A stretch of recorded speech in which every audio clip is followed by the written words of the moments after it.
Assalamualaikum warahmatullahi wabarakatuh. Perkenalkan, nama saya Jamila, NIM 181700017, Prodi Tadbis UBS, Fakultas Arabia IAIN Parepare.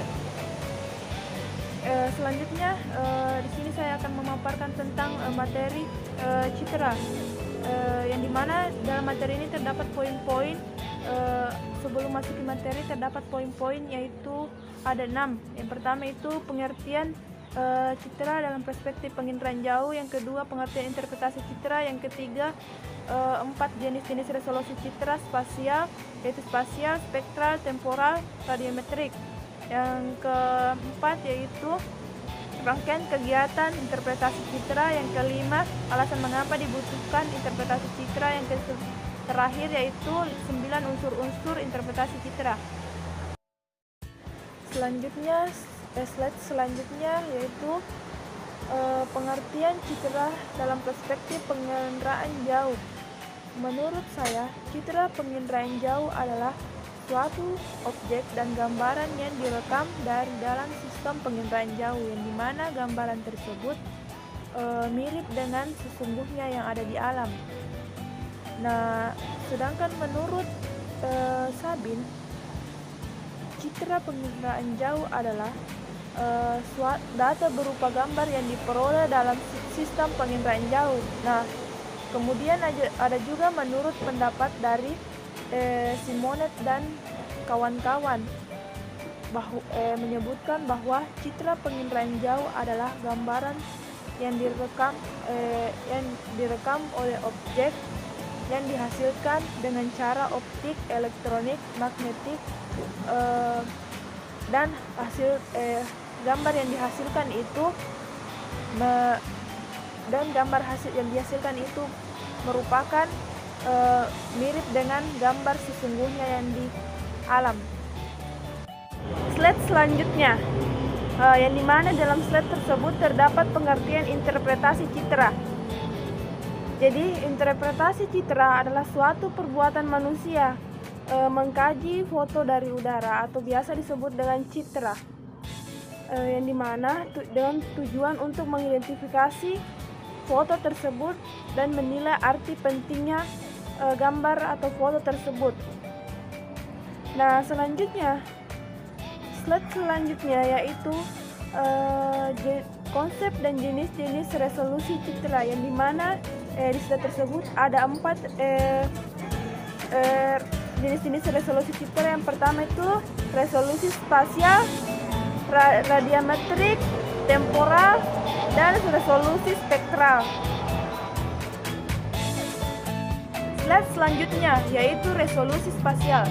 Resolusi spasial ialah ukuran objek terkecil yang masih dapat disajikan, dibedakan, dan dikenali pada citra. Semakin kecil suatu objek yang dapat direkam, maka semakin baik juga resolusi spasialnya. Begitupun dengan sebaliknya, semakin besar suatu objek yang direkam, maka semakin buruk juga resolusi spasialnya. Resolusi spasial juga dapat disebut dengan kemampuan suatu sensor yang merekam suatu objek pada setiap objek terkecil pada setiap pikselnya, disebut dengan resolusi spasial.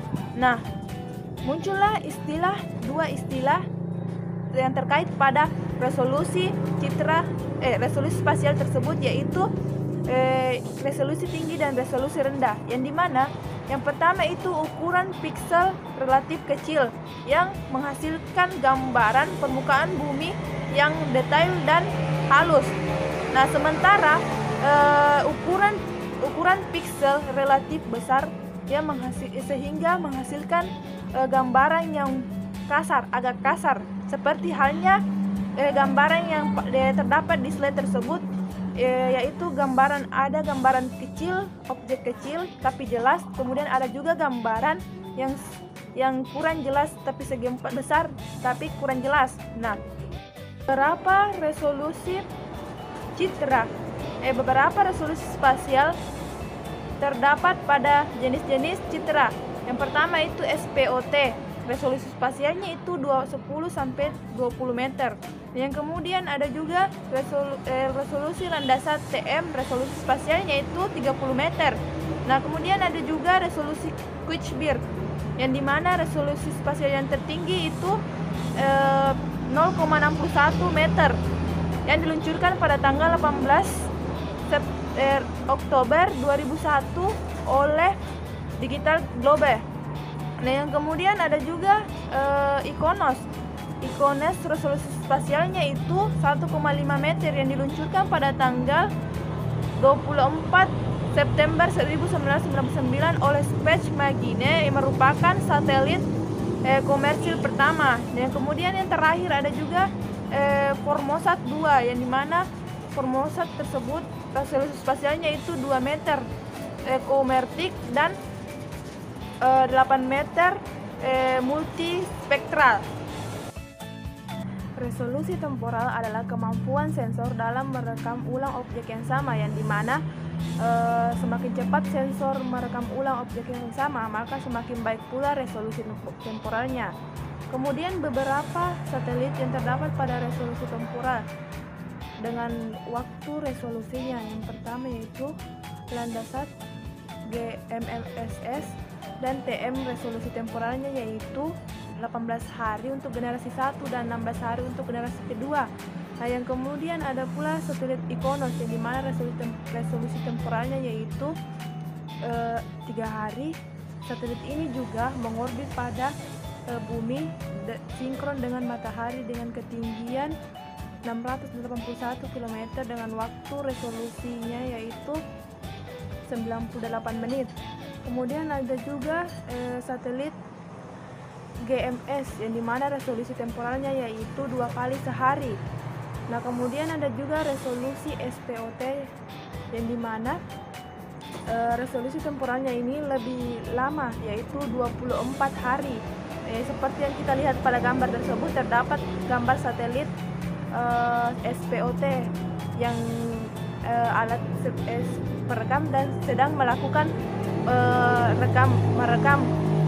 Kemudian ada pula satelit Kuiper yang dimana resolusi temporalnya yaitu 3-7 hari.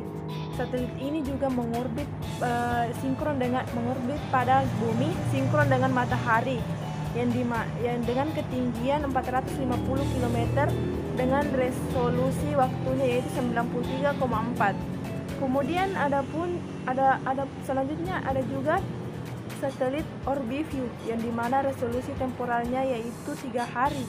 Satelit ini juga mengorbit pada ketinggian 470 km dan merekam data seluas 2100 km di setiap menitnya. Kemudian yang terakhir itu Formosat 2 yang dimana resolusi temporalnya yaitu 1 hari. Satelit ini juga mengorbit pada ketinggian 891 km. Satelit ini juga melewati beberapa wilayah Indonesia termasuk Pulau Sulawesi Selatan, sekaligus merekam setiap kali melintas. Resolusi spektral adalah kemampuan sensor dalam memisahkan objek pada kisaran panjang gelombang. Nah, menurut Prahasta menyatakan bahwa resolusi spektral merujuk pada batas-batas spektral dominan atau lebar band atau radiasi elektromagnetik yang direkam oleh sistem sensor satelit yang bersangkutan. Nah, yang dimana resolusi spektral ini menunjukkan kerincian saat digunakan dalam merekam objek. Contohnya itu seperti satelit SPOT-XS lebih rinci daripada SPOT-P. Resolusi radiometrik ialah ukuran kemampuan sensor dalam merekam atau mengindra perbedaan terkecil antara suatu objek dengan objek yang lainnya. Resolusi radiometrik ini berhubungan dengan kekuatan sinyal, kondisi atmosfer, hamburan atau hamburan, resapan, tutupan awan, dan saluran spektral yang digunakan. Kemudian selanjutnya ada pula rangkaian kegiatan interpretasi citra yang yaitu yang pertama deteksi. Deteksi merupakan pengamatan pada suatu objek. Misalnya pada gambar sungai yang terdapat objek yang bukan air. Nah, selanjutnya ada juga identifikasi, merupakan upaya mencirikan objek yang telah dideteksi dengan menggunakan keterangan yang cukup. Misalnya berdasarkan bentuk, ukuran, letaknya. Objek yang tampak pada sungai tersebut dapat disimpulkan sebagai perahu motor. Nah, kemudian ada pula analisis, yang dimana analisis ini merupakan pengamatan yang lebih lanjut. Misalnya mengamati jumlah penumpang yang ada di perahu motor tersebut, yang dapat kita simpulkan bahwa di dalam perahu tersebut berisi jumlah orang 12 orang. Jadi dari rangkaian kegiatan interpretasi citra ini terdapat bahwa dari 3 rangkaian ini berkesinambungan. Kenapa dikatakan berkesinambungan? Karena berlanjut, karena dari contoh yang pertama sampai contoh yang terakhir itu menunjukkan contoh yang berkelanjutan, seperti membahas tadi tentang perahu motor. Kemudian selanjutnya adapun di slide selanjutnya itu mengapa dibutuhkan interpretasi citra. Menurut saya, dalam penginderaan jauh terdapat yang namanya interpretasi citra atau citra, yang dimana interpretasi citra ini merupakan suatu gambar yang mirip dengan atau nyata dengan yang sama dengan di permukaan bumi. Nah, interpretasi citra ini juga mempermudah manusia dalam mengidentifikasi gambar yang telah direkam oleh sensor yang terdapat pada sensor atau kamera yang terdapat pada sistem penginderaan jauh. Nah, interpretasi ini juga mempermudah manusia dalam menemukan wilayah dengan menggunakan Google Street dan Google Maps, seperti halnya tanpa menyentuh secara langsung, seperti halnya pada slide yang ada di gambar di slide tersebut. Itu gambar Terbiah, gedung Terbiah, yang dimana gedung Terbiah ini saya temukan di Google Street dan di Google Maps. Jadi interpretasi di sini sangat dibutuhkan dalam penginderaan jauh dengan tujuan untuk mengidentifikasi gambar tersebut dan mempermudah juga manusia. Itulah alasan saya mengapa interpretasi dibutuhkan. Nah, selanjutnya itu unsur-unsur interpretasi citra. Unsur-unsur interpretasi citra ini seperti yang kita lihat pada slide tersebut, ada gambar yang menunjukkan susunan unsur-unsur interpretasi citra.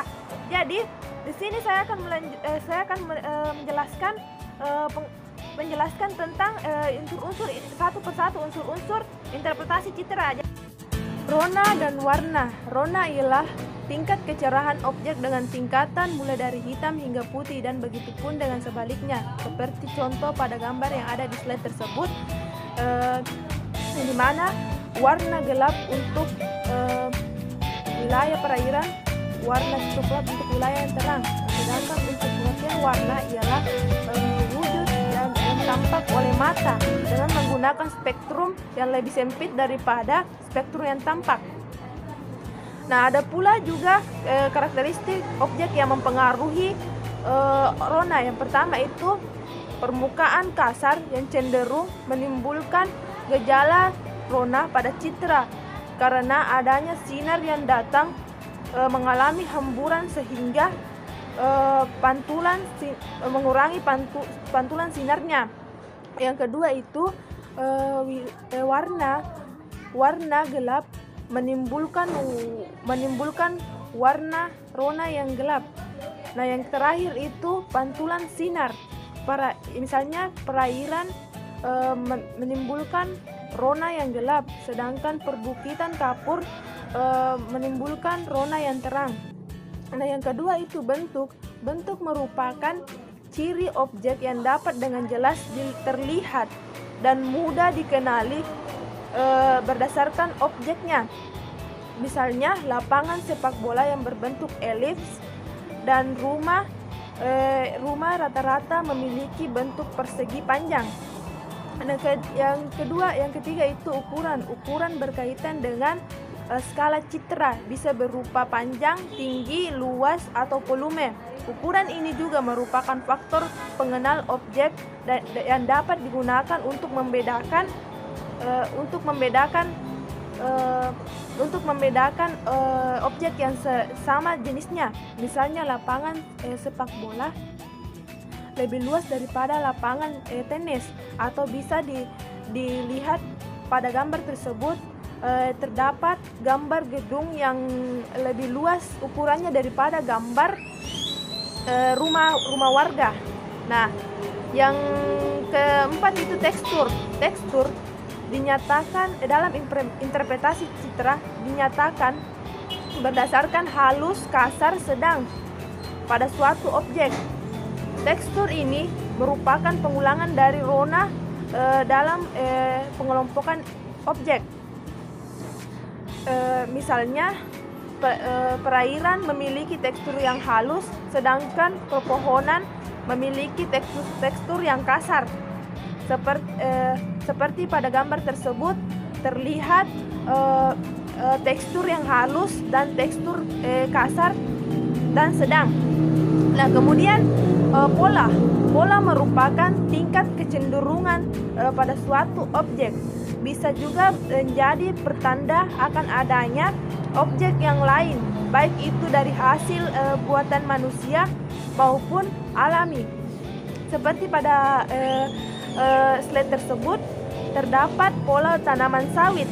Tanaman sawit yang dimana tanaman sawit tersebut dibuat oleh manusia itu sendiri. 6. Bayangan memiliki sifat menyembunyikan kedetailan suatu objek yang berada di area gelap. Namun begitu, bayangan ini merupakan kunci terpenting dalam pengenalan suatu objek.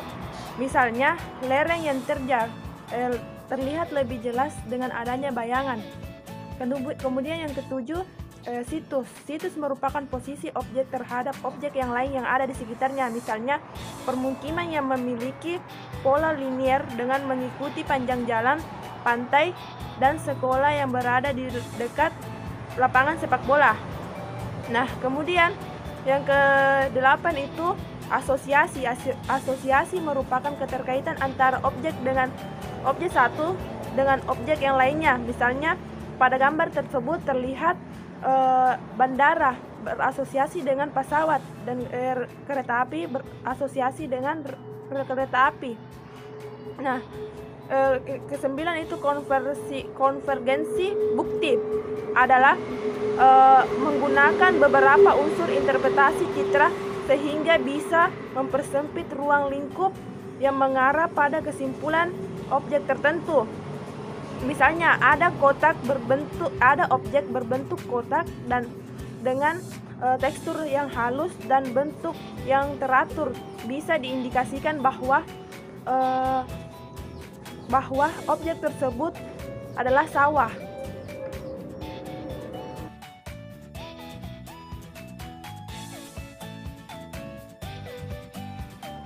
Itulah materi mengenai citra yang bisa saya sampaikan. Mohon maaf bila ada kekurangan. Sekian dan terima kasih. Wassalamualaikum warahmatullahi wabarakatuh.